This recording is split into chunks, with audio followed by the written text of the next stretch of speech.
दोस्तों नमस्कार। कथुरवाल political classes में आपका एक बार फिर से स्वागत है।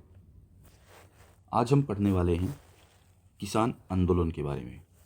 भारत में जो अभी तक आज तक जितने भी पीजेंट्स मूवमेंट रहे हैं, किसान आंदोलन रहे हैं, उनके बारे में, और साथ में जो श्रमिक आंदोलन रहे हैं, जो मजदूर आंदोलन रहे हैं, लेबर मूवमेंट रहे हैं, उनके बारे में। अभी तक हमने जो है महिला आंदोलन को पढ़ा है, जनजातीय आंदोलन को पढ़ा है, जातीय आंदोलन को पढ़ा है। अभी हमारे पास ये दो पोर्शन बाकी हैं, किसान आंदोलन और मजदूर आंदोलन। तो ये मूवमेंट और हैं। इसके बाद में जो है जो बाकी पोर्शन बचता है वो पॉलिटिकल पार्टीज बच जाएंगी, इलेक्टोरल रिफॉर्म बच जाएंगे, ठीक है। और भारत में राज्यों का जो गठन हुआ है, ठीक है, राज्यों का जो पुनर्गठन हुआ है, राज्य किस तरीके से बने हैं, वो बचता है। तो आज की इस क्लास में हम शुरू करते हैं किसान आंदोलन को, ठीक है। तो हर एक चीज़ को कंप्लीट देखने के लिए चैनल को सब्सक्राइब कर ले और जो बेल आइकन है उसको दबा ले, ताकि नोटिफिकेशन जो है जब भी वीडियो डले उसी टाइम आपके पास पहुंच जाए और आपको पता चल जाए कि कब क्लास होने वाली है, ठीक है। तो चलिए शुरू करते हैं बिना किसी देरी के। किसान आंदोलन देखिए, भारत में क्या है कि दो तरीके की चीज़ें हैं। एक तो हम सोचते हैं कि खेतीहर, ठीक है। दूसरा हम सोचते हैं किसान।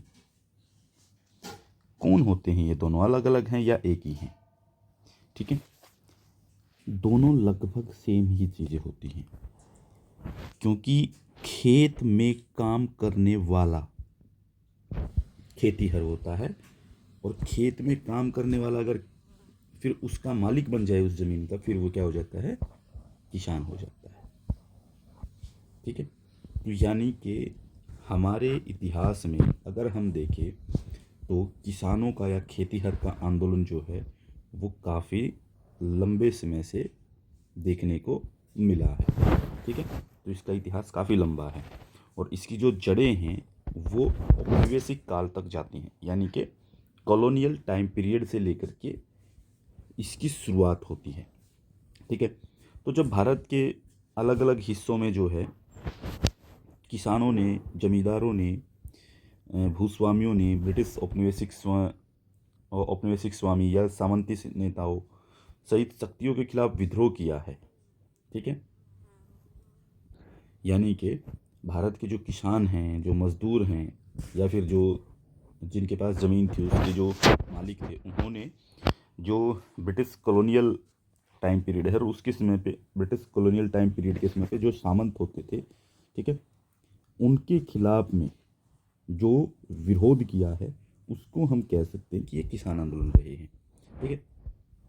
किसान आंदोलन जो है वो एक सामाजिक आंदोलन है, यानी कि उसे हम एक सोशल मूवमेंट का दर्जा देते हैं, ठीक है। जो किस चीज़ के खिलाफ चलता है? वो चलता है कृषि नीतियों के खिलाफ, यानी कि एग्रीकल्चर पॉलिसीज़ के खिलाफ। आप लोगों ने रिसेंटली एक बहुत बड़ा किसान आंदोलन देखा है जो लगभग 1 साल से ज़्यादा चला है, यानी कि कुल मिला के 378 दिन जो आंदोलन चला है, ठीक है। तो इस ऐसे ही बहुत सारे आंदोलन हुए हैं। ये हमने अपनी ज़िंदगी में पहली बार देखा है कि कोई मूवमेंट इतना लंबा चल रहा है, ठीक है। तो किसानों ने आंदोलन का एक लंबा इतिहास जो है वो हमारे सामने रखा हुआ है। तो जो मानव इतिहास में दुनिया के अलग अलग क्षेत्रों में होने वाले किसान विद्रोह का पता लगा सकते हैं। यानी कि ऐसा नहीं है कि सिर्फ भारत में, ये दुनिया के अंदर कहीं पर भी किसान रहे हैं, हर जगह पे विद्रोह हुए हैं कृषि नीतियों को लेकर के, ठीक है, एग्रीकल्चर पॉलिसीज़ को लेकर के। खेती आंदोलन जो हो भारत में सबसे महत्वपूर्ण सोशल मूवमेंट में से एक रहे हैं। पीजेंट्स मूवमेंट की हम बात कर रहे हैं तो खेती हर किसान का राजनीतिक व्यवहार ज़्यादातर गुटों पर आधारित है, यानी कि जो खेत किसान है, पीजेंट का जो पॉलिटिकल बिहेवियर है वो क्या है कि उसकी जो ट्रेड यूनियन सॉरी उसकी जो किसानों की जो संघ है, किसानों की जो यूनियन है, उनके ऊपर डिपेंड करता है कि वो किस नेचर की हैं, वो किस तरीके से काम करती हैं, ठीक है। और ये जो जितनी भी आपको देखने को मिलेंगी, ये पॉलिटिकल यूनिट जितनी मिलेंगी आपको देखने को, जितने भी ये संघ देखने को मिलेंगे, ज़्यादातर किस चीज़ के ऊपर बेस होंगी? ये ग्रामीण, ठीक है, ग्रामीण सोसाइटी के साथ जो जुड़ी हुई होती है। यानी कि किसानों के जो मूवमेंट हैं और किसानों के जो मूवमेंट में शामिल जितने भी संगठन शामिल होते हैं, यूनियन शामिल होती हैं, वो सारी की सारी यूनियनें जो हैं लगभग गांव से जुड़ी हुई होती हैं। ठीक है, लगभग सभी गांव से। ठीक है, तो ग्रामीण समाज में सामाजिक पदानुक्रम के निचले पायदान पर जमींदारों और अमीर किसानों का वर्चस्व है। ठीक है, यानी कि सोसाइटी के अंदर, रूरल सोसाइटी में अगर हम देखें कि सोशल हायरार्की को अगर हम देखेंगे तो जो नीचे की तरफ हम जब जाते हैं, तो ऊपर से नीचे की तरफ जाते हैं तो निचले पायदान पर जमींदारों का और अमीर किसानों का, इनका वर्चस्व है। यानी कि यहाँ पे जो है निचले पायदान पे या तो जमींदार मिलेंगे या किसान मिलेंगे। ठीक है, इनका जो है इनका वर्चस्व हमें देखने को मिलेगा, इनका प्रभुत्व देखने को मिलेगा। ठीक है, फाइनली हम कह सकते हैं कि किसान या खेतीहर आंदोलन लोगों का एक समूह जो एक समान विचार एवं उद्देश्य को साझा करते हैं। यानी कि लोगों का वो समूह है जहाँ पर एक जैसा उनका विचार है, उनके एक जैसे उद्देश्य होते हैं। ठीक है, तो यह लोगों का एक समूह है जो अपने पॉलिटिकली, सोशल और कलात्मक, ठीक है, विचारों को बढ़ाने के लिए मिलकर आगे काम करता है। यानी कि ये कंप्लीटली जो एक समूह जो बन के चलता है, जो एक ग्रुप बन के चलता है किसानों का सोसाइटी में, जिनके अपने उद्देश्य हैं, अपना एक आइडिया है, वो जो है वो पूरा का पूरा ग्रुप जो वो पूरा पॉलिटिकली होता है, वो पूरा कंप्लीटली सोशल होता है। तो इन चीज़ों को लेकर के, अपने पॉलिटिकल इंटरेस्ट को लेकर के, अपने सोशल इंटरेस्ट को लेकर के वो आगे बढ़ता है और एक साथ मिलकर के, एकजुट होकर के जो है वो आगे चलता है। ठीक है, तो ये तो था हमारा ब्रीफ इंट्रोडक्शन। ठीक है, ये था हमारा ब्रीफ इंट्रोडक्शन चीज़ों को लेकर के। अब हम बात करते हैं किसान आंदोलनों को कैसे हम क्लासिफाई कर सकते हैं। ठीक है, तो यहाँ पे घनश्याम स्याह जो हैं, घनश्याम स्याह, उनका किताब है social movements in India, Bharat में सामाजिक आंदोलन, सोशल मूवमेंट्स इन इंडिया। ये किताब आपको नाम याद रखना है, घनश्याम स्याह की ये किताब है। ठीक है, इसके अंदर वो कहते हैं कि किसान आंदोलन को हम आमतौर पर तीन तरीके से वर्गीकृत कर सकते हैं, तीन तरीके से जो है उसको डिसाइड कर सकते हैं, तीन तरीके से क्लासिफाई कर सकते हैं। एक होता है वो पूर्व ब्रिटिश काल, यानी कि ब्रिटिश काल से पहले। एक होता है कि ब्रिटिश या औपनिवेशिक काल के दौरान, यानी कि एक तो हो गया ब्रिटिश काल के, ब्रिटिश यानी कि अंग्रेजों के आने से पहले। एक हो गया ब्रिटिश आने के बाद में, यानी कि ब्रिटिशर जब यहाँ आए उस समय पे, जब हम कॉलोनी थे, कॉलोनियल टाइम पीरियड में। और एक होता है आफ्टर इंडिपेंडेंस। ठीक है, यानी कि हम जब आज़ाद हो जाते, स्वतंत्र हो जाते हैं, उसके बाद का समय। तो तीन टाइम पीरियड बताए हैं इसने।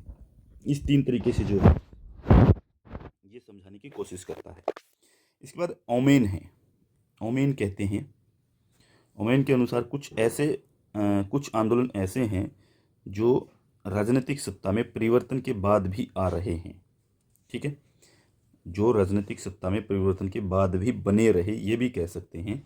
ठीक है, तो ये आंदोलन कहता है कि ये आंदोलन है पीजेंट मूवमेंट। AR देसाई जो हैं वो कहते हैं औपनिवेशिक भारत को निम्नलिखित श्रेणियों में डिवाइड किया जा सकता है। यानी कि ये कहता है, AR देसाई कहते हैं, AR देसाई भारत के हिस्टोरियन रहे हैं, काफ़ी बेहतरीन इन्होंने हिस्ट्री की किताबें लिखी हैं। ठीक है, इनकी एक किताब है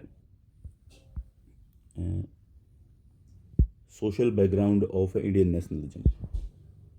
ठीक है, तो उसके बारे में इन्होंने लिखा है, इंडियन नेशनलिज्म के बारे में, वो आपको देख लेनी चाहिए एक बार किताब।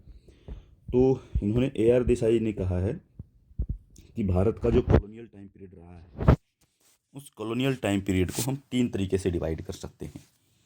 एक कहता है कि ये रैयतवाड़ी के रूप में ब्रिटिश शासन के अधीन क्षेत्र, यानी कि भारत में ब्रिटिश क्षेत्र रहा है एक रैयतवाड़ी क्षेत्र। दूसरा कहता है जमींदारी के रूप में रियासती के अधीन क्षेत्र, यानी कि जमींदारों के रूप में एक क्षेत्र रहा है किसके अधीन, रियासत के, एक ब्रिटिश के, एक रियासत के। ब्रिटिश के अधीन जो था वो था रैयतवाड़ी, जहाँ पे रैयतवाड़ी एक नाम की व्यवस्था थी जो 1895 में लागू की गई थी, ठीक है। उसके बाद जमींदारी प्रथा थी, रियासतों के अधीन थी, ये बहुत पुरानी प्रथा है। एक होता है आदिवासी क्षेत्र। आदिवासी मूवमेंट आप लोगों ने पढ़े हुए होंगे, जनजातीय मूवमेंट जो हमने पीछे पढ़े थे वही आते हैं इसके अंदर सारे के सारे।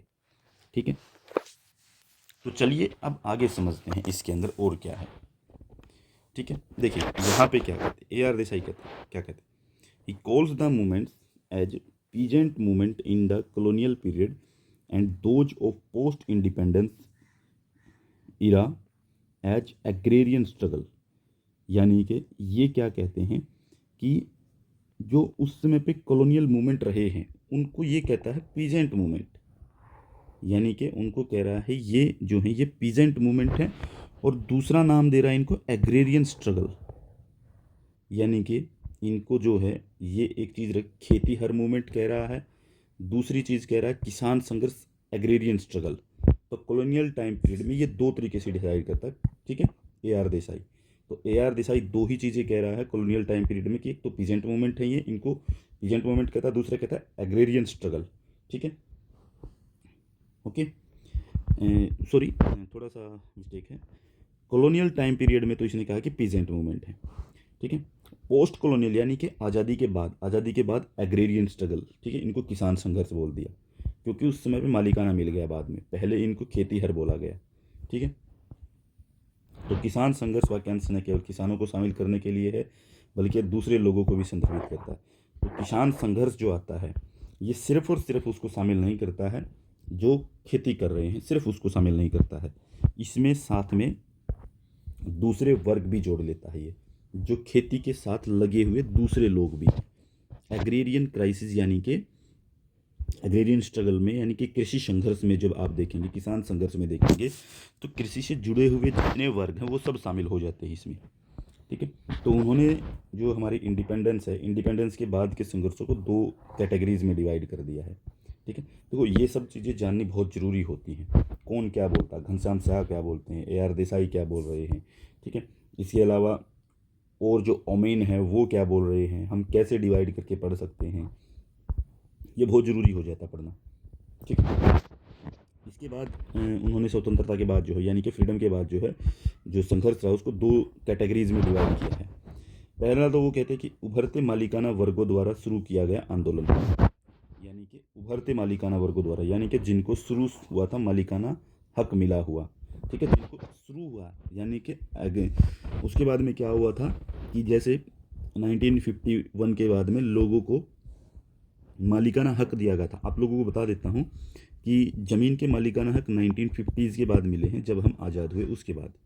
उससे पहले हमारे पास मालिकाना नहीं था, हम दूसरों के खेतों में काम करते थे। ठीक है, 1950s के बाद में मालिकाना हक मिलने हुए हैं। ठीक है, तो मालिकाना जो है वो वर्गों द्वारा शुरू किया गया। मालिकाना वर्ग जो हैं वो धीरे धीरे उभर रहे थे, उनके द्वारा आंदोलन शुरू किए जाते, जिसमें कौन थे, एक तो थे जो समृद्ध किसानी है वो।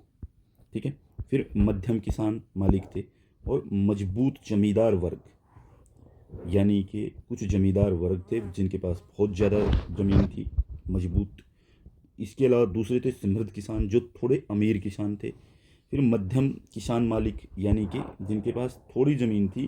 ठीक है, जो कम ज़मीन पे काम करते थे, मध्यम वर्ग की है, मध्यम वर्ग की बात कर रहे हैं हम। ठीक है, दूसरा ये है कि गरीब किसानों के विभिन्न वर्गों द्वारा शुरू किया गया, यानी कि गरीब किसान भी थे, किया गया आंदोलन जिसमें कृषि सर्वहारा वर्ग केंद्रीय महत्व प्राप्त कर रहे हैं। यानी कि देखो यहाँ पे AR देसाई दो चीज़ें डिसाइड कर लेते हैं। देखो इन्होंने ग्राउंड पे काम कर रखा है, बिल्कुल ग्राउंड की नॉलेज थी इनको कि ग्राउंड पे इंडिया की सोसाइटी कैसी है। ठीक है, social background of Indian nationalism, वही उसी किताब में भी डिसाइड कर देते हैं ये कि भारत की सोसाइटी कैसी है। इस चीज़ को एक बार समझ के देखते हैं, थोड़ा सा मैं आपको एलेबोरेट करने की कोशिश करता हूँ इस चीज़ को। देखो क्या है इसका मतलब, थोड़ी जगह कम है, यहाँ पे देखते हैं। हम चीज़ देख रहे हैं कि 1950 के बाद में किस तरीके से डिवाइड करना है हमें। तो हम एक चीज़ तो डिवाइड कर रहे हैं, पहला फेज़ एक कैटेगरी बना रहे हैं जिसके अंदर कौन है लैंडलॉर्ड्स हैं। ठीक है, लैंडलॉर्ड्स जो हैं वो हैं। ठीक है, दूसरे इसी के साथ में कौन है, वो हैं जिसको आप बोलते हैं जमींदार बोलते हैं, ठीक है, जमींदार बोलते हैं। तीसरे इसके अंदर शामिल कौन है, जो समृद्ध किसान आप जिसको बोल रहे हैं, जिसको आप बोल सकते हैं रिच बोल सकते हैं, ठीक है, मतलब कि रिच ही बोल लीजिए, रिच। पीजेंट भी उनको कहना थोड़ा मुश्किल हो जाता है, लेकिन रिच के मामले में भी थोड़ा सा मुश्किल लग रहा है मुझे कि इनको रिच बोलना चाहिए या नहीं बोलना चाहिए। समृद्ध किसान का मतलब होता है कि हम इसको थोड़ा सा, अगर हम देखें कि साहूकार टाइप लोग देखे हैं आपने, साहूकार टाइप, तो हम इसको साहूकार ही लिख लेते हैं, क्योंकि शब्दों का इस्तेमाल करना बड़ा मुश्किल होता है एक एक चीज़ के लिए। तो इनको जब हम डिसाइड करते हैं इन तीनों को, तो इन तीनों के अंदर एक खास बात देखने को मिलेगी। जो लैंडलॉर्ड्स होते थे जिनकी हम बात कर रहे हैं, इनके पास हजारों एकड़ ज़मीन होती थी, ठीक है। जमींदार जो होते थे, इनके पास 500 एकड़ तक ज़मीन होती थी। साहूकार जो होते थे, ये 100 एकड़ ज़मीन तक के मालिक होते थे। तो धीरे धीरे करके पहला वर्ग तो ये ही उभर रहा है आज़ादी के बाद में, ठीक है, और मूवमेंट्स को यही लीड करेंगे। दूसरी जो ये बात कर रहे हैं, सेकंड जो हम बात करेंगे, सेकंड को देखो। सेकंड की हमने कही है गरीब किसानों की बात, खेतीहर किसानों की। ये वो लोग हैं ज़्यादातर जो उस समय पे 1950s के बाद में, क्योंकि पैदावार कम थी, तो मुझे लगता है कि उस समय पे 10 से 30 एकड़ ज़मीन तक, 10 से 30, ठीक है, 10 से 30 एकड़ ज़मीन जो है वो इनके पास होती थी। इसमें होता कुछ नहीं था, बस गरीबी ही थी, ठीक है, लगे रहते थे, कर लेते थे, छोटा मोटा ही होता था। अब एक तरीके की कैटेगरी तो ये हो गई इसमें। दूसरी कैटेगरी इसमें ये बनती है जो इनके साथ मिल करके खेतों में काम करते हैं, जिसको आप बोल सकते हैं खेती हर मजदूर का नाम लिख लेता हूं मैं, खेती हर मजदूर। अब ये खेती हर मजदूर कौन है, ये थोड़ा कंफ्यूज कर रहा होगा आपको। ये वो लोग हैं जो आप बोलते हैं ना लामणी करते हैं, लामणी करने वाले, यानी कि हमारे घरों में काम करने वाले अलग से लोग होते थे जो खेतों में मजदूरी ही करते थे, जिनको बंधुआ मजदूर के तौर पे रखा जाता था, वो लोग शामिल होते हैं। अभी भी आज के समय पे भी काम करते हैं जो मजदूर, जो खेत में जो है वो धाना बनाने के लिए चले जाते हैं, जो खेत में जो है, जो नालियाँ होती है पानी वाली, उनको साफ़ करने के लिए जाते हैं, जो खेत में चले जाते हैं कि हमारे खेतों में जो है वो ज़्यादा दूब हो गई है, उस दूब को काटने के लिए चले जाएं, जो खेतों में ईख होता है, ईख की जो फसल होती है, गन्ने की फसल जिसे आप कहते हैं, उसकी छुलाई करने के लिए चले जाएं, उसको काटने के लिए, ठीक है, गेहूं की फसल को काटने के लिए। ये वो लोग हैं मतलब कि खेतों में मजदूरी करने वाले, ठीक है। इनको मजदूर ही समझ लीजिए। खेती हर इसलिए कह रही कि सिर्फ खेत में काम कर रहे हैं, वैसे चाहे ये हो सकता है चिनाई का मिस्त्री का भी काम कर ले, ठीक है, हो सकता है ये कहीं पे दूसरे किसी काम में भी चले जाएं, फैक्ट्री में भी चले जाएं, और कोई मजदूरी का काम भी कर लें। ये इस तरीके के हैं ये लोग। तो ये दो कैटेगरी हैं हमारे पास उस समय पे, ये दो कैटेगरी उभर करके आ रही थी उस समय पे, ठीक है। तो इसको अब साफ कर लेते हैं, आगे चलते हैं। अब आगे आगे क्या है देखो, ये हो गया उभरते हुए मालिकाना वाले। दूसरा गरीबी हो गया, ठीक है, कृषि सर्वहारा और वर्ग केंद्रित, ठीक है।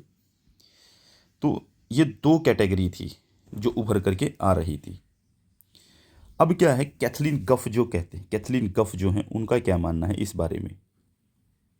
कैथलीन गफ उनकी किताब है भारतीय किसान विद्रोह, भारतीय किसान विद्रोह। उसमें कहते हैं किसानों को उनके लक्ष्य विचारधारा आएगा यहाँ पे, विचारधारा और संगठन के तरीके के आधार पर वर्गीकृत किया है। ये कहता है कि किसानों का क्या लक्ष्य है, यानी कि किसानों को लक्ष्य, विचारधारा और संगठन के तरीके, इनके आधार पे ये उनको क्लासिफाई करता है, ठीक है, उनको डिवाइड कर देता है। उसके बाद कोफी अन्नन जो हैं, कोफी अन्नन का नाम सुना ही होगा आप लोगों ने, सेक्रेटरी जनरल रहे हैं यूएन के, ठीक है, यूएन असेंबली जो है उसके सेक्रेटरी जनरल रहे हैं। उनकी एक पुस्तक है rural proletarian struggle mobilisation agitation of rural workers in south west India. आपको लगेगा कि ये भारत पे कैसे लिख रहे हैं, तो आपको ये किताब याद रख लेनी है, south west India, rural proletarian struggles mobilisation agitation of rural workers in south west India, ठीक है। ये अपनी इस पुस्तक में जो है ये कहते हैं कि जो वर्ग चेतना है, वर्ग चेतना, ठीक है, यानी कि क्लास कॉन्शियसनेस के विकास के अनुसार ग्रामीण श्रम, ठीक है, यानी कि जो रूरल लेबर है, रूरल लेबर को जो है ये रूरल लेबर और संघर्ष को विभाजित करता है, ठीक है। ये यानी कि वर्ग चेतना के विकास के अनुसार ये कहता है कि जो क्लास कॉन्शियसनेस है, क्लास कॉन्शियसनेस के अकॉर्डिंग जो है ये डिवाइड कर लेता है इनको। ये क्लास कॉन्शियसनेस की बात करके डिवाइड करता है कौन, कोफी अन्नन, ठीक है। तो ये क्लास कॉन्शियसनेस पे डिसाइड करता है कि जो ग्रामीण क्षेत्र है वहाँ पे क्लास कॉन्शियसनेस जो है वो है एक तरह की, ठीक है, क्लास कॉन्शियसनेस, यानी कि किसानों को ये एक वर्ग के तौर पे देखते हैं। तो ये थे कुछ आइडिया इन लोगों के, कुछ लोगों ने जो कुछ बोला है किसान आंदोलन के बारे में, क्या है, कैसे है, ठीक है, वो सब चीज़ें। अब हम चलते हैं मेनली उन चीज़ों को पढ़ने की कोशिश करते हैं जहाँ पे भारत में किसान आंदोलन रहे, ठीक है। तो भारत में प्रमुख किसान आंदोलन कौन से हैं वो देखिए। आंदोलन टीटू मीर आंदोलन 1782 से 1831 तक चलता है। टीटू मीर आंदोलन, ठीक है, 1782 से 1831 तक याद रख लेना है। कारण क्या था, हिंदू जमींदार के खिलाफ जिन्होंने फारजियों पर बियर्ड टैक्स लगाया था, बियर्ड टैक्स, ढाड़ी टैक्स, आपकी जो ढाड़ी होती है, ढाड़ी टैक्स लगाया था, ठीक है। तो इसके खिलाफ था ये आंदोलन, टीटू मीर आंदोलन। एरिया था इसका पश्चिम बंगाल का। नेता इसके थे मीर निसार अली और टीटू मीर, मीर निसार अली और टीटू मीर, ठीक है, ये इसके लीडर थे। इसके बाद मोपला विद्रोह 1836 से 1854 तक, इनका एरिया रहा है मालाबार का क्षेत्र। कारण ये था कि मांग में वृद्धि और खेत के आकार में कमी के खिलाफ विद्रोह, यानी कि डिमांड जो है वो ज़्यादा करनी थी, ठीक है, यानी कि सरकार की डिमांड ज़्यादा बढ़ गई थी, ठीक है, और खेत का जो साइज है वो कम कर दिया गया था, ठीक है, उसके खिलाफ इनका विद्रोह शुरू हुआ था। इसके बाद आता है सबसे इंपॉर्टेंट है भारत के कॉलोनियल टाइम पीरियड का नील विद्रोह। यहाँ पे संघर्ष होता है बहुत जबरदस्त, तगड़ा आंदोलन है ये नील विद्रोह। इसके नेता हैं दिगंबर विश्वास और विष्णु बिस्वा, दिगंबर विश्वास और विष्णु बिस्वा। बंगाल प्रेसिडेंसी का नादिया जिला है, नादिया जिला, वहाँ पे ये शुरू हुआ था। कारण था यूरोपीय बागान मालिकों द्वारा, यूरोप के जो बागान मालिक थे उनके द्वारा जो देसी किसानों को पूर्वी भारत मूल्य भुगतान किए बिना नील उगाने के लिए मजबूर करना, यानी कि पूर्वी भारत, यानी कि जो नॉर्थ इंडिया है, सॉरी ईस्ट वाला जो पार्ट है, ईस्टर्न पार्ट जो है भारत का, वहाँ के जो किसान हैं उन किसानों को बिना पैसा दिए, यानी कि बिना पैसे का मतलब ये है कि जो प्राइस वैल्यू होती है वो दिए बिना नील उगाने के लिए मजबूर किया गया था। इसके खिलाफ किया गया था कि मजबूरन करवा रहे, ज़बरदस्ती। फिर बंगाल बुद्धिजीवियों ने इस आंदोलन का समर्थन किया। बंगाल के जो इंटेलेक्चुअल होते थे उस समय पे, उन्होंने जो है इसका समर्थन किया, इस विद्रोह का, नील विद्रोह का। एक व्यक्ति हैं दीनबंधु मित्र, इनका नाम याद रखें। दीनबंधु मित्र ने जो नील किसानों के जो नील विद्रोह करने वाले किसान थे उनके उत्पीड़न को दिखाने के लिए एक नाटक लिखा था, नील दर्पण। नील दर्पण नाटक लिखा था इन्होंने, ठीक है। फिर इसके बाद क्या है, एक नील आयोग जो है वो स्थापित किया गया था, ठीक है। किसानों को नील उगाने के लिए मजबूर नहीं किया जा सकता, ये आयोग बना था। इस आयोग ने ये बात कही, नील आयोग बना। इस आयोग ने ये कहा कि नील आयोग कहता है कि नील उगाने के लिए किसानों को मजबूर नहीं किया जा सकता है, उनकी मर्जी है वो उगाएंगे या नहीं उगाएंगे, ये बात कही इसने। तो इसके अंदर कुछ फैक्चुअल चीज़ें थी वो आपको याद रखनी। फिर है पाबना किसान अशांत, पाबना किसान विद्रोह बोलते हैं इसको, अशांति लिखा हुआ है ये भी, ठीक है। अनरेस्ट होता है इसका, ठीक है। तो पाबना किसान विद्रोह कर लेना, ठीक है। तो 1873 टू 1876 तक ये चलता, 3 साल लगातार। कारण ये था कि एक तो किराया बढ़ा दिया गया था फसलों का, यानी कि वहाँ पे जो खेत में काम करते थे ज़मीनों का किराया ज़्यादा हो गया था, ठीक है। और साहूकार जो हैं वो बहुत परेशान करते थे, ठीक है। साहूकारों का उपद्रव हो रहा था, वो दंगाई हो रखे थे, वो ज़बरदस्ती खींच रहे थे चीज़ों को। फिर इसके अंदर लीडर कौन है, वो हैं यूसुफ शाही परगना, बंगाल। नहीं, ये जगह का नाम है यूसुफ शाही परगना, ये जगह है बंगाल के अंदर, ज़िला है कोई, ठीक है। और ये कानूनी विद्रोह था, यानी कि लीगली विद्रोह था ये। लीगली विद्रोह का मतलब कि किराया बढ़ा, ये कानून बना हुआ है, इस कानून का विरोध था। फिर नेता थे इसके ईश्वर चंद्र राय और शंभू पाल और खुड्डी मुल्ला। नेता कौन थे, ईश्वर चंद्र राय, शंभू पाल और खुड्डी मुल्ला, तो ये लोग इसके लीडर थे। 1885 में बंगाल काश्तकारी अभियान पारित हुआ। 1885 में बंगाल काश्तकारी अभियान जो वो शुरू किया जाता है, ठीक है। इसके बाद बुद्धिजीवी, तो इसके अंदर जो है बंकिम चंद्र चटर्जी, आर.सी. दत्त, सुरेंद्र नाथ बनर्जी, इन सभी ने जो है इसको सपोर्ट किया था, इन सभी ने इसका समर्थन किया था। याद जो सबसे ज़रूरी रखने वाली बात है वो है ये कहाँ होते हैं, क्यों होते हैं, मतलब कारण क्या रहा है और कौन लीडर हैं और कब हुए थे। ये 3-4 चीज़ें याद रखनी है हर एक आंदोलन से। दक्कन के दंगे, ये 1874 और 75 की बात है, दक्कन के दंगे, ठीक है। 1874 और 75 में ये होता है।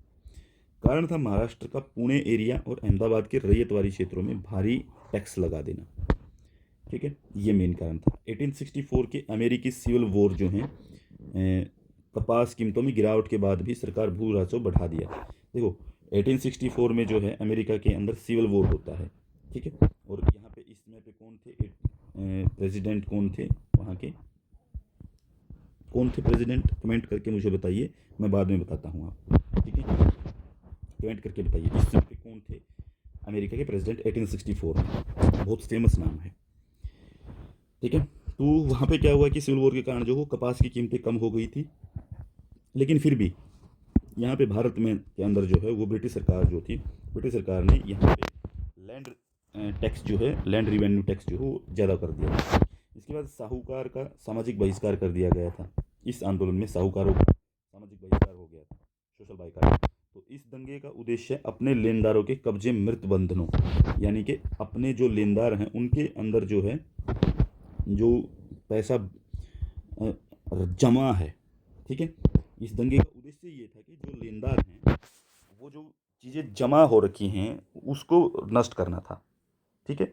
यानी कि जो फरमान था, बंधन फरमानी, इनका विरोध करना था, मेनली हम विरोध करते हैं, ठीक है। तो मेन उद्देश्य यही था कि जो पैसा लेना था, जो लेनदार थे आपके, यानी कि जिनको आपसे पैसा लेना था, आप जिनसे टैक्स ले चुके हैं, टैक्स नहीं है ये, मतलब जिनसे आपने लोन ले रखा है, ऋण ले रखा है, वो ऋण या लोन वापस देने से मना करना था कि अब हम वापस नहीं देंगे, इसको खत्म करो। दक्कन कृषि राहत अधिनियम बना था इसके बाद में, दक्कन कृषि राहत अधिनियम 1879 जो है वो पारित किया गया था, ठीक है।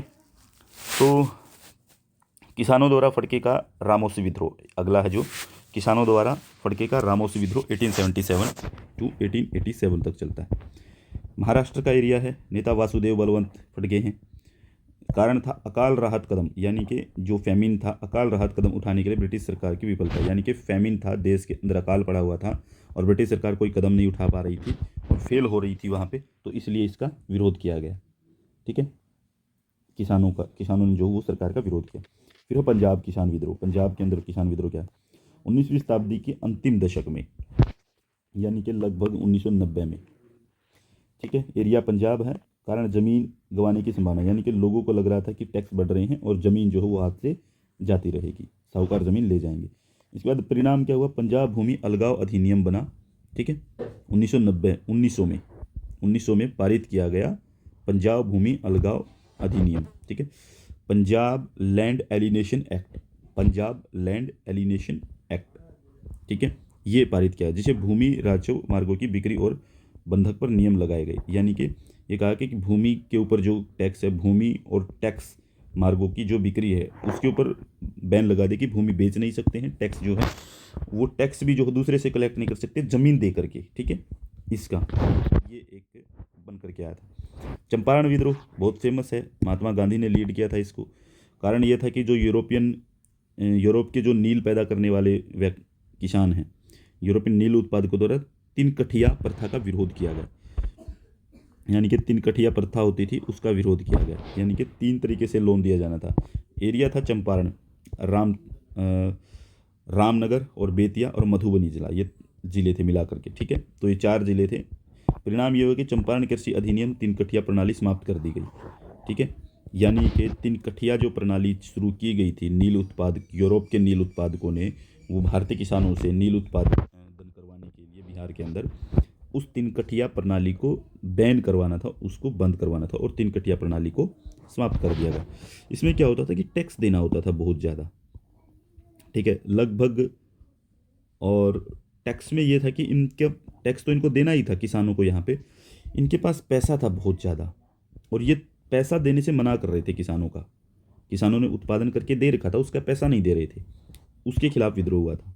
ठीक है, तो यहाँ पे बात ऐसे चली थी कि 100% पैसा वापस देंगे, फिर उन्होंने कहा नहीं हम 50% देंगे, फिर उन्होंने कहा कि नहीं हम 25% देंगे, फिर उन्होंने कहा कि हम 20% देंगे, फिर उन्होंने कहा कि हम 15% देंगे, इन्होंने कहा कि हम 10% देंगे, लास्ट में बोले कि हम नहीं चुका सकते 0%। ठीक है, लेकिन ये कहा गया कि 3 कठिया खत्म हो जाएगी, सिर्फ 3 कठिया खत्म हुई फिर वहाँ पे। ठीक है, तो इस तरीके से चला था ये मूवमेंट।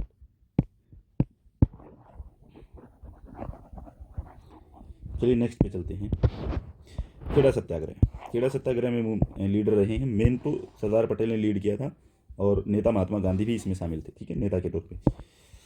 खेड़ा जिला है गुजरात का, वहाँ पे शुरू होता है।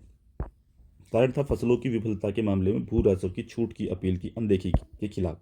यानी कि भू राजस्व मामलों में क्या है कि जो लैंड टैक्स होते हैं, लैंड टैक्स की छूट करनी थी, वो अपील की गई थी, लेकिन उस अपील को नकार दिया गया था गवर्नमेंट के द्वारा, गवर्नमेंट उसको मना कर रही थी, इसके खिलाफ हुआ। परिणाम ये सरकार राजस्व कर घटा करके 6.03% कर दिया गया।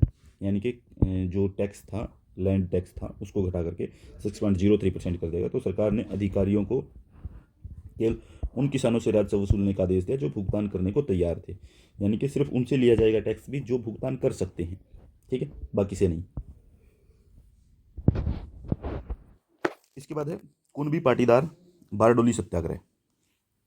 कुणबी पाटीदार द्वारा बारडोली सत्याग्रह 1928, ये भी जो है वल्लभ भाई पटेल और मेहता बंधुआ द्वारा लीड किया गया था। ठीक है, इसका कारण ये था कि उच्च जातियों द्वारा उत्पीड़न जो हो रहा है उसको रोकना, और बम्बई सरकार द्वारा राजस्व में 22% वृद्धि के खिलाफ, यानी कि इस टैक्स के खिलाफ में है और उच्च जातियों के उत्पीड़न के खिलाफ में है। इसके बाद परिणाम था इसका राजस्व को घटा करके 6.03%, इसमें भी यही किया गया। किसान आंदोलन 1920 क्षेत्र उत्तर प्रदेश में हुआ किसान आंदोलन 1920। ठीक है, उत्तर प्रदेश में देखो, उत्तर प्रदेश में हुआ, कारण था सम्मान प्राप्त जमींदारों द्वारा मांग।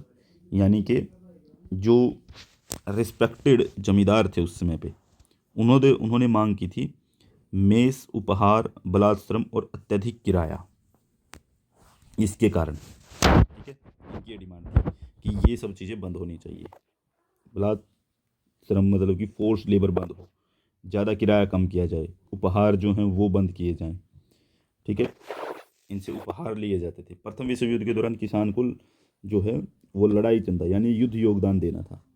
ठीक है, झा जजमानी प्रणाली लागू की गई। झा जजमानी प्रणाली क्या है कि जजमान को जो है, आप कोई भी आपके पास आएगा तो आप जो है उसको जजमान के तौर पे कुछ एक सम्मान के तौर पे कुछ देना पड़ता था। ठीक है, जिसके तहत क्या है कि जो निचली जातियां हैं, निचली जाति को उच्च जाति के लिए घी, कपड़ा आदि की आपूर्ति करने के लिए बाध्य किया गया। तो यहाँ पे ये समस्या आई कि जो ये सम्मान प्राप्त जमींदार थे, इन्होंने फिर निचली जातियों को फोर्स करना शुरू किया।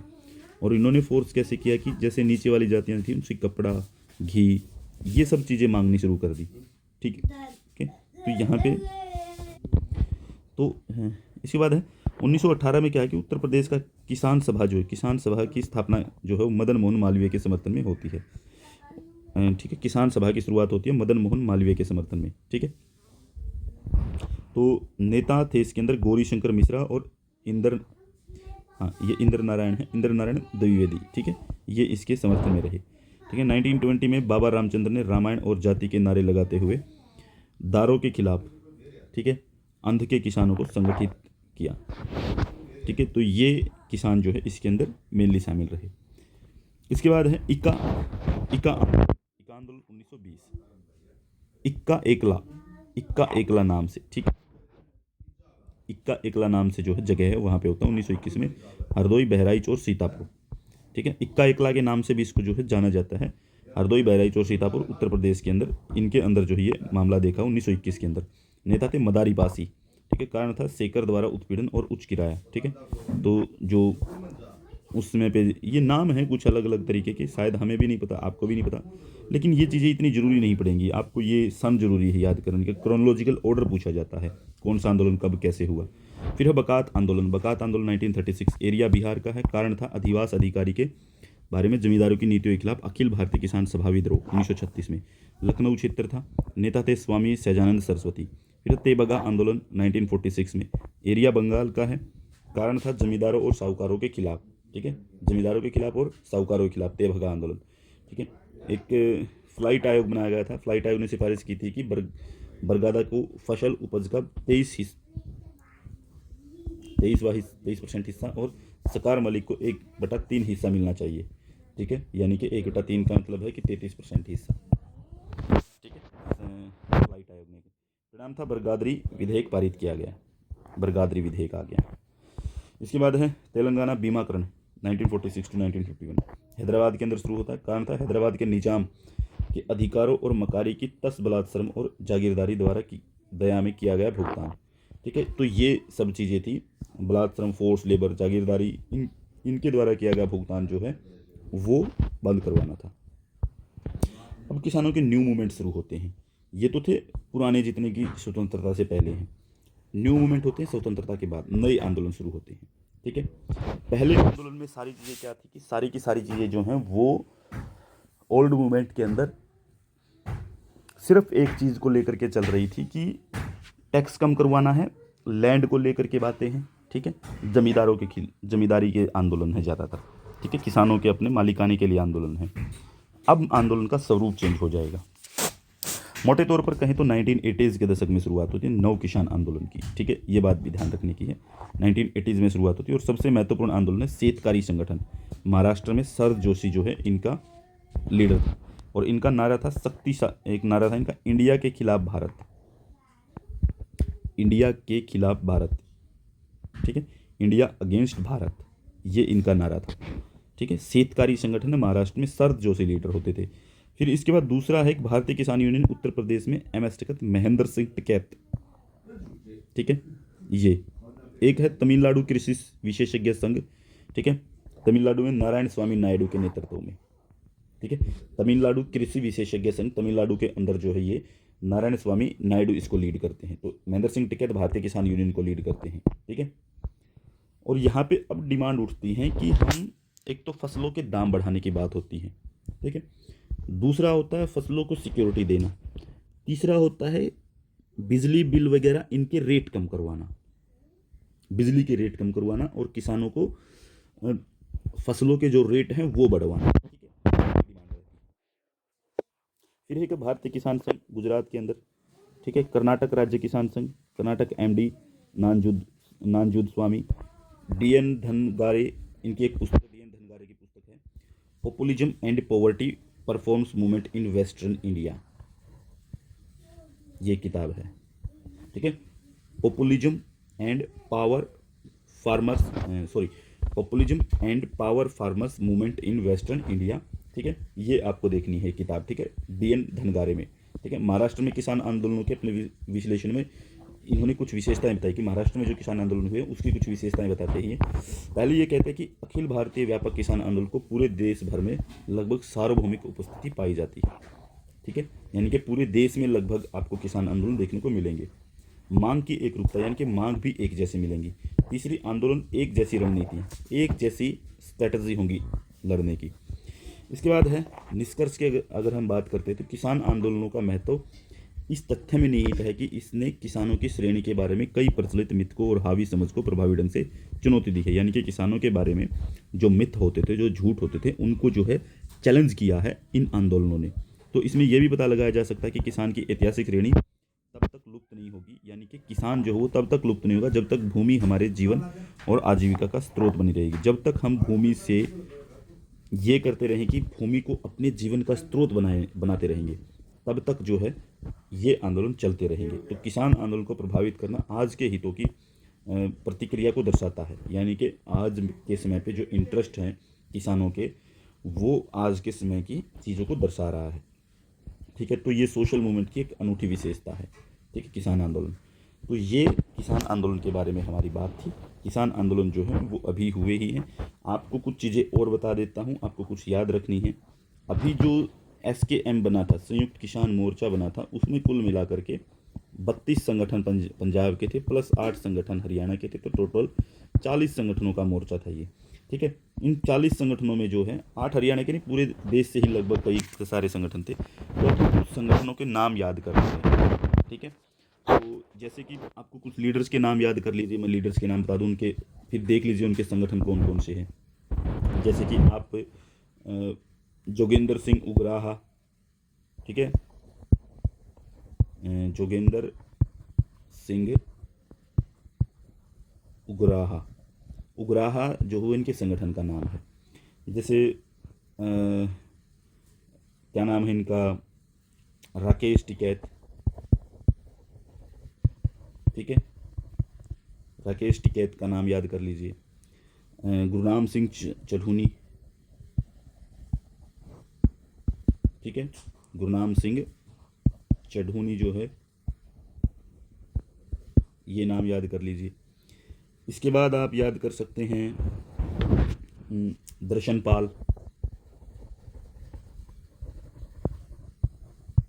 दर्शनपाल सिंह, पंजाब से हैं। इसके बाद आप नाम कर सकते हैं शिव कुमार कक्का। शिव कुमार शर्मा नाम है पूरा इनका, उर्फ इनको कक्का बोला जाता है। ठीक है, कक्का नाम है इनका, कक्का जी कहते हैं इनको। इसके बाद आप कुछ और संगठनों के इनसे रिलेटेड नाम आपको देख लेने। एक होते हैं राज्यवाल, बलबीर सिंह राज्यवाल, पूरा नाम उनका है बलबीर सिंह राज्यवाल। बलबीर सिंह राज्यवाल, ये आपको ध्यान दे लेना है। ठीक है, तो ये कुछ नाम हैं जो बहुत इम्पोर्टेंट नाम हैं, जो आपको बार बार दिखते रहेंगे, बार बार सामने आते रहेंगे। इनको आपको देख लेना है, ये सारे के सारे नामों को। ठीक है, तो ये नाम जो है नोट कर लेना, और इनके जो संगठन हैं उनको नोट कर लेना। पेपर में पूछे जा सकते हैं कि कौन लीडर किस संगठन से जुड़ा हुआ है। ठीक है, तो अब हम शुरू कर रहे हैं श्रमिक आंदोलन के बारे में, कि श्रमिक आंदोलन कब शुरू हुआ, कैसे शुरू हुआ और कैसा उसका नेचर रहा है वो। तो चलिए शुरू करते हैं। श्रमिक आंदोलन, इसको आप लेबर मूवमेंट भी बोल सकते हैं, आप इसको मजदूर आंदोलन भी बोल सकते हैं, भारत में जो भी आपको ठीक लगे उस तरीके से समझने के लिए। ठीक है, शुरू कब होते हैं इनकी बात देखते हैं। भारत में क्या है कि पूंजीवाद का औद्योगिकरण और विकास एक धीमी प्रक्रिया है। भारत में जो कैपिटलिज्म आया है, भारत में जो इंडस्ट्रियलाइजेशन हुआ है, उसकी जो डेवलपमेंट हुई है वो बहुत स्लो हुई, तेज़ नहीं हो पाई। ठीक है, तो सदी के मध्य तक कोयला खनन आधुनिक अर्थों में एकमात्र उद्योग था। यानी कि कोयला खनन का जो काम होता था, कोयले की खानें जो होती थी, हमारे 20th सेंचुरी के अंदर लगभग 1980 तक सिर्फ एकमात्र ये उद्योग था, एकमात्र बड़ा उद्योग लगता था हमें। अंग्रेजों के हितों के अनुरूप भारतीय औद्योगिकरण के विकास मार्ग को नियंत्रित किया गया, यानी कि अंग्रेजों का जो इंटरेस्ट था, अंग्रेजों ने अपने इंटरेस्ट के अकॉर्डिंग जो भारत में इंडस्ट्रियलाइजेशन को डेवलप किया, जैसा उनको चाहिए था। यानी कि जैसे रेलवे डेवलप किया, रेलवे की उनको ज़रूरत थी इसलिए डेवलप किया, ठीक है। जैसे उन्होंने डाक खाना विकसित किया, डाक खाना की उनको ज़रूरत थी इसलिए वो डेवलप कर पाए, दूसरी कोई चीज़ शुरू नहीं कर पाए वो, यानी कि उनके इंटरेस्ट में नहीं होगी। तो स्वाभाविक रूप से औद्योगिक श्रमिक वर्ग और उसके संगठनों का प्रगति और विकास जो है वो औद्योगिकरण और कारखाने के रोजगार का बारीकी से पालन करते थे। एक देर में शुरू हुई प्रक्रिया थी, यानी कि जब भारत में इंडस्ट्रियलाइजेशन देरी से शुरू हुआ है, भारत में जब कारखाने देरी से खुलने शुरू हुए हैं, तो मजदूर भी देरी से पहुंचे हैं, तो मूवमेंट भी जो है वो देरी से शुरू होंगे। और मूवमेंट देरी से शुरू होने का मतलब यही है कि भारत के अंदर जो कारखाने हैं वहाँ पे जब हम पहुँच रहे हैं तो वहाँ पे मज़दूरों की कॉन्शियसनेस जो वो भी डेवलप होगी। तो इसीलिए एक धीमी प्रक्रिया है भारत के अंदर श्रमिक आंदोलन शुरू होने की, ठीक है। तो प्रोफेसर कोल हैं, प्रोफेसर कोल की एक किताब है a working history of British working classmate, ठीक है, a working history of British working classmate. इसमें वो डिफाइन करते हैं कि कुछ हद तक श्रमिक आंदोलन का निहितार्थ एक दृष्टिकोण रखने वाला है। यह एक है, अथवा यूँ कहें कि कई तरह के संगठन हैं जो परस्पर सहायता हेतु एक स्थिति एक मत की भावना पर आधारित हैं, ठीक है। तो ये डेफिनेशन देते हैं कि हम ये नहीं कह सकते कि ये जो हैं कई संगठन मिलके काम कर रहे हैं, इनका एक दृष्टिकोण है, ठीक है।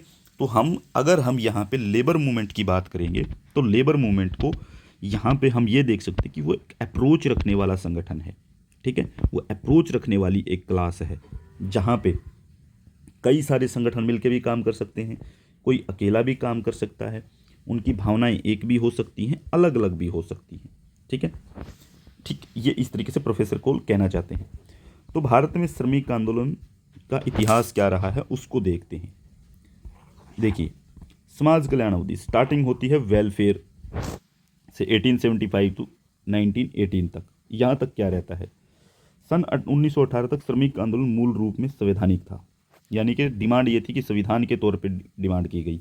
मुख्य रूप से इस तरह की याचिकाओं, यानी कि हम सिर्फ ये देखते थे, अभी तक जो मूवमेंट चल रहे थे 1918 तक जो मूवमेंट देखे गए वो सारे इस तरीके से देखे गए कि हम सिर्फ क्या करते, विरोध नहीं करते, विद्रोह नहीं करते, हम क्या करते, हम सिर्फ ये करते थे कि याचिकाएं डाल दी, पेपर पे लिख के दे दिया, ज्ञापन दे दिया, ठीक है, समितियां बना ली, आयोग बनवा लिए, ठीक है, जांच और कानूनी अधिनियम जो है वो बनवा दिए, यहाँ तक डिपेंड करता था, ठीक है। इसके बाद है 1870 में सीसी पाड़ा बनर्जी ने एक पुस्तक लिखी थी। 1870 में सीसी पाड़ा बनर्जी ने एक पुस्तक लिखी थी, भारत श्रमजीवी, याद रखनी, भारत श्रमजीवी। 1875 में समाज सुधारक और परोपकारी CSS बंगाली के मार्गदर्शन और नेतृत्व में पहला श्रमिक आंदोलन बॉम्बे में शुरू हुआ था। तो पहला श्रमिक आंदोलन कब शुरू होता है, 1875 में, किसके निर्देशन में, मार्गदर्शन में, श्री SS बंगाली, इनके मार्गदर्शन में जो है, इनके नेतृत्व में जो है, ठीक है, समाज सुधारक और परोपकारी एक पहला श्रमिक आंदोलन है। इसके बाद 1878 में सरोबजी सापुरजी बेहतर कामकाजी और परिस्थितियों के लिए एक विधेयक लेकर आते हैं 1878 में, सरोबजी सापुरजी, ठीक है। इनकी क्रोनोलॉजिकल ऑर्डर आ सकते हैं, लेकिन मुझे जहाँ तक लगता है कि जैसे ये पूछी जा सकती है, ये पूछे जा सकते हैं, ठीक है, और इसका मुझे लगता नहीं कि ये पूछेंगे। 1880 में जो है नारायण मेघाजी लोखंडे, ये दिनबंधु समाचार पत्र लिखते, ये पूछा जा सकता है 1880 वाला, ठीक है। इसके बाद 1884 में जो है Bombay mill and mill hands association, Bombay mill and mill hands association NM Lokhande द्वारा पहला वर्ग संगठन था, ये आ सकता है, बिल्कुल इसको याद रखने की ज़रूरत है, ये बहुत इंपॉर्टेंट है। NM लोखंडे, ये नाम याद रखना है, ठीक है। बॉम्बे में पहला विद्रोह, ये भी चीज़ याद रखनी है। इसके बाद 1899 में ग्रेट इंडिया पेनिसुलर रेलवे द्वारा पहली हड़ताल, स्वदेशी आंदोलन के दौरान ट्रेड यूनियनों के संगठन गठन के प्रयास किए गए, ठीक है, लेकिन ये असफल साबित हुई। तो ये बात आ सकती है कि कब भारत में पहली बार प्रयास हुआ स्वदेशी आंदोलन के दौरान, ठीक है। पहली बार ट्रेड यूनियन बनाने की कोशिश कब हुई, तो ये हुई थी 1899 में ग्रेट इंडियन पेनिसुलर रेलवे, ठीक है। तो पहली हड़ताल होती है ये। उसके बाद है आधुनिक ट्रेड यूनियन की तर्ज, आधुनिक ट्रेड यूनियन की तर्ज पर गठित किए जाने वाला पहला संगठन जो मद्रास मजदूर संघ 1918 था। तो पहला संगठन जो है वो ट्रेडिशनल, जो अभी उस समय पे ट्रेंड में थी यूनियन, मॉडर्न समय की, तो आधुनिक ट्रेड यूनियन की तर्ज पे पहला मजदूर संगठन बनता है, वो बनता है मद्रास मजदूर संघ 1918 में, ठीक है। तो प्रारंभिक ट्रेड यूनियन कब से कब तक रहती है, वो रहती है 1918 से 1924, 6 साल तक। श्रमिकों द्वारा उपयोग किए जाने वाले तरीकों में याचिकाएं, स्मृतियां, हल्के दबाव, ये शिकायतों के निवारण की प्रवृत्ति थी। यानी कि यहाँ पर भी याचिकाएं थी, स्मृतियां थी, छोटे मोटे दबाव बनाने के लिए विद्रोह हो गए, ठीक है। इसमें जैसे कि Ahmedabad textile labour association Mahatma Gandhi के मार्गदर्शन में 1920 में बनाई गई, ये याद रखने की जरूरत है।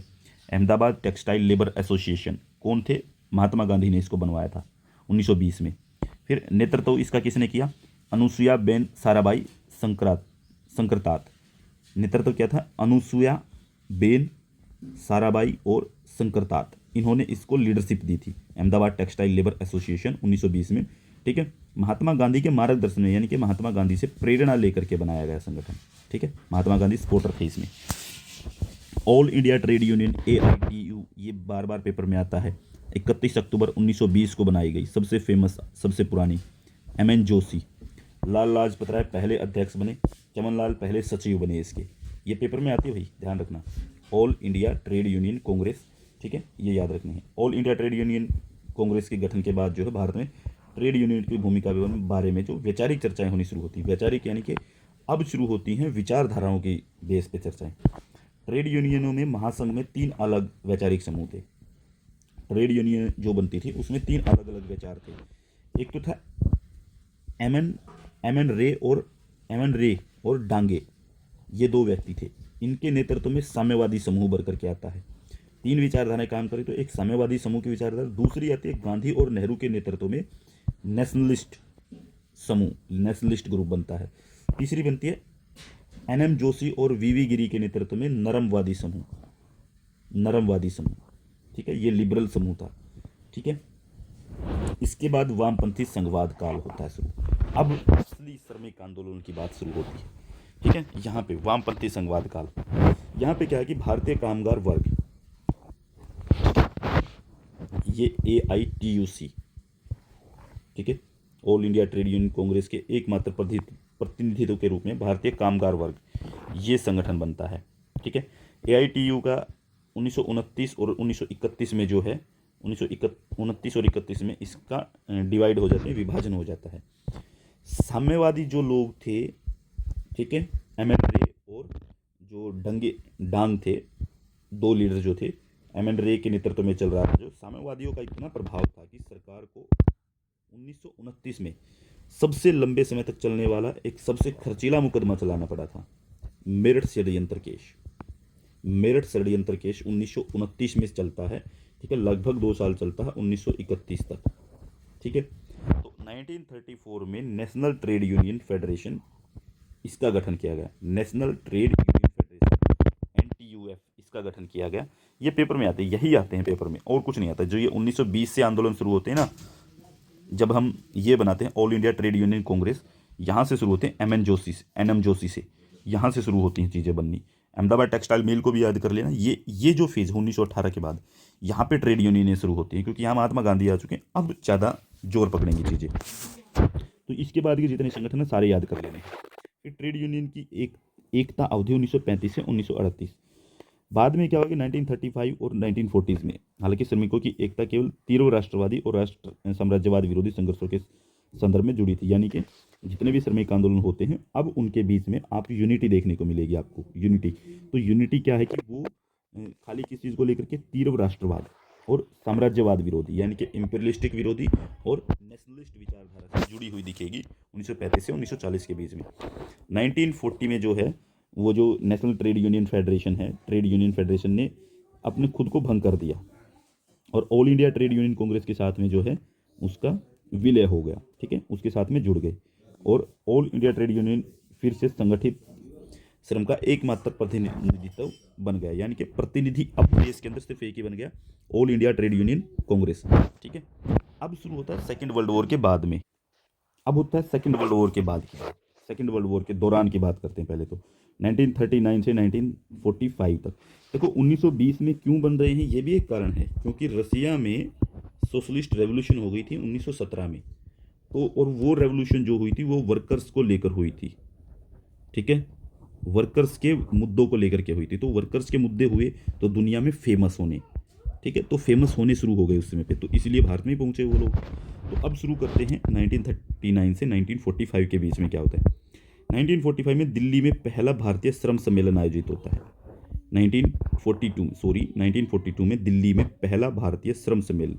ठीक है, फर्स्ट इंडियन लेबर समिट होती है। ठीक है, ये होती है 1942 में कॉन्फ्रेंस, फर्स्ट लेबर कॉन्फ्रेंस। ठीक है, उसके बाद है युद्ध के समय में जो है 1937 1938 में जो ट्रेड यूनियन की ताकतें जो हैं वो 420 से बढ़ करके 1944-45 में 865 हो गई, और यानी कि कुल मिलाकर के ट्रेड यूनियन 420 थी 1937-38 तक, वो अब मिल बना करके 865 हो चुकी हैं 1944-45 तक, बढ़ती बढ़ती सिर्फ 4-5 साल के अंदर। सदस्यता जो है वो 3.90 लाख से बढ़ करके 8.89 लाख हो गई श्रमिकों की। इन संगठनों में सदस्यता लगभग 9 लाख पहुंच गई है, जो 4 लाख थी। अब भारतीय ट्रेड यूनियन में एक महान गुणात्मक यानी कि एक बड़ा क्वालिटेटिव चेंज आता है, जो नियोक्ता और त्रिपक्षीय विचार विमर्श के साथ बातचीत में भाग लेने की उनकी क्षमता में संबंधित था। यानी कि ये अब धीरे धीरे क्या है, ये जो ट्रेड यूनियन है इनके अंदर एक चेंज ये आया कि ये जो है तीसरे पक्ष के तौर पे देखे जाने लगे, यानी कि इनका विचार विमर्श जो है अब वो सरकार के साथ होना शुरू होता है। ठीक है, इनकी जो कैपेबिलिटी है वो बढ़ना शुरू हो जाती है। अब बात शुरू होती है, यहाँ तक तो इंडिया इंडिपेंडेंस हो गया है, आंदोलन ऐसे थे जैसे चल ही रहे थे जिस तरीके से। अब भारत की सरकार के खिलाफ आंदोलन थे, तो स्वतंत्रता के बाद की अवधि जो 1947 से आज तक की जो है वो देखते 47 के बाद क्या होता है। राजनीतिक आज के साथ क्या है कि आज के समय में राजनीतिक दलों के साथ जो ट्रेड यूनियन का जुड़ाव लगभग देखने को मिलेगा। ठीक है, अखिल भारतीय विशेषता इसको कह रहे हैं हम, कि अखिल भारतीय विशेषता मतलब है कि पूरे देश के अंदर जो है वो ट्रेड यूनियन जो भी काम करती हैं वो सारी की सारी किसी न किसी पॉलिटिकल पार्टी के साथ में जुड़ी हुई है।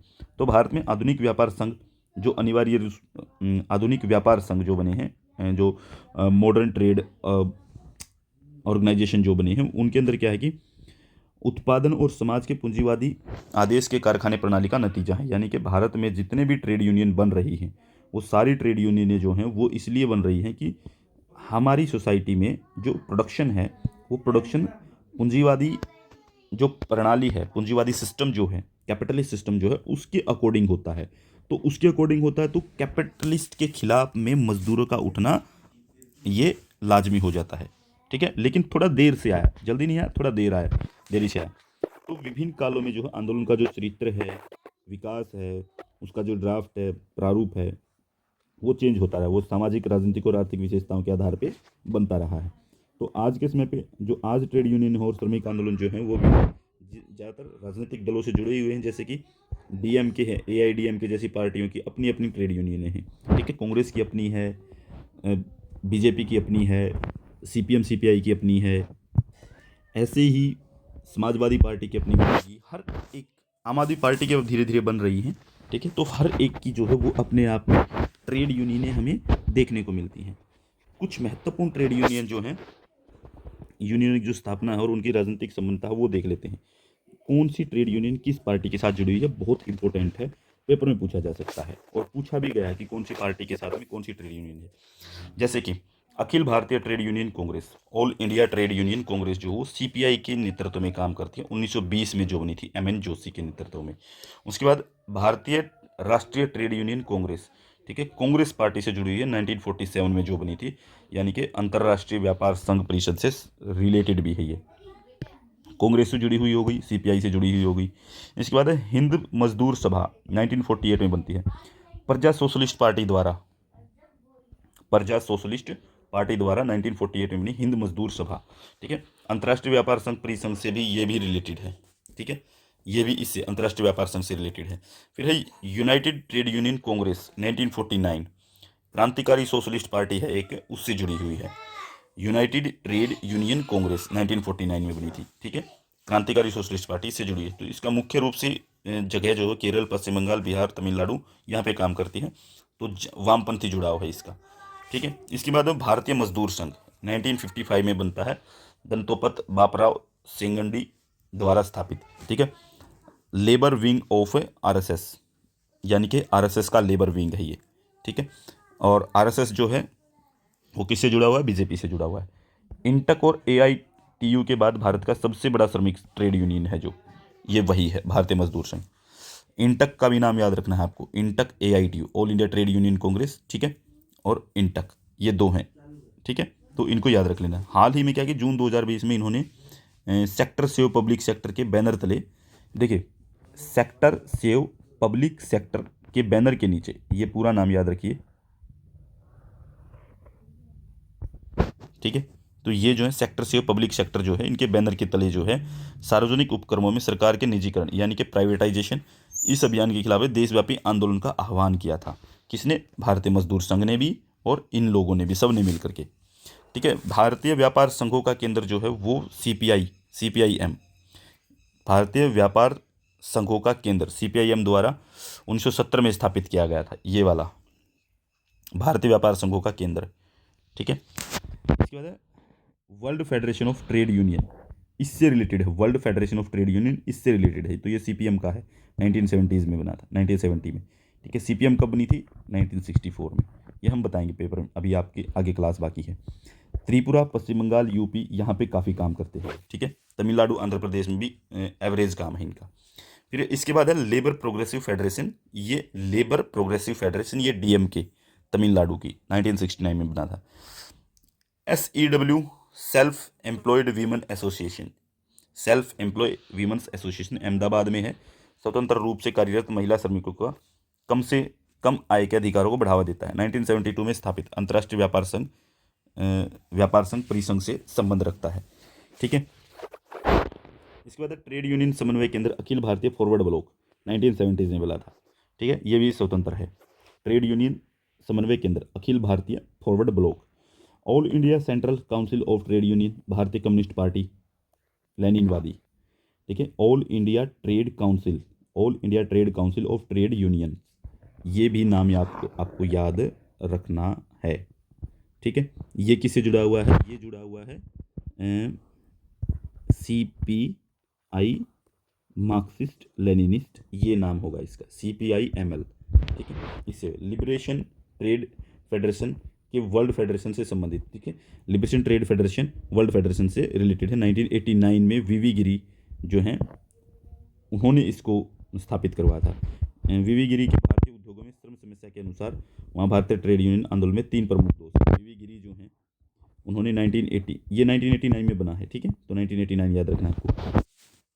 तो वीवी गिरी ने जो है भारत के जो उद्योग हैं, भारत के जो इंडस्ट्रीज हैं, उसमें श्रमिक समस्याओं को लेकर के भारतीय ट्रेड यूनियन आंदोलन में 3 प्रमुख समस्याएं बताई हैं कि भारत की जो ट्रेड यूनियन है जो बनी हुई हैं उनमें 3 दिक्कतें हमें देखने को मिलती हैं।